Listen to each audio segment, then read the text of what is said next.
હા, બોલો. ઈ ચેનલ નાખી દીધી છે અટણે દરિયાની અંદરમાં. ત્યાં પાટલી અને ખાલી કરે છે, કંપનીમાંથી ચેનલ નાખી છે 1.5 થી 2 કિલોમીટર. પછી અહીંયાથી હા ડાયરેક્ટ દરિયામાં નાખે કેનાલ. અહીંયાનું હા કેમિકલ આખું દરિયામાં નાખે.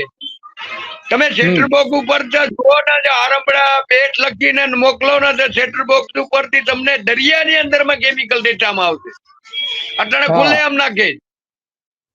અટણે સેટર બરાબર. બોક્સ ઉપર કોઈ નથી. અટણે તો ટેકનોલોજી છે ભાઈ, પણ એ આજે સેટર બોક્સ ઉપરથી જુઓ ને તો અટણે કેમિકલ અંદર જામી ગયો દરિયામાં.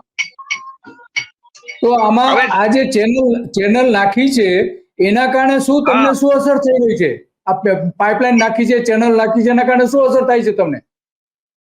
અરે ખેતીની જમીન બગડી ગઈ, પછી પાણીના કુવા તળાવ, અમુક જમીન માલધારીઓના અટણે દરિયાણ કઈ નથી રહ્યું, તો ખેડૂતોને ક્યાં પાક થતો નથી એમાં.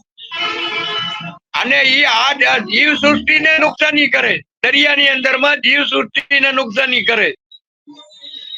ઓછામાં ઓછો બરાબર. 2-2.5 કિલોમીટર દરિયાની અંદરમાં છે.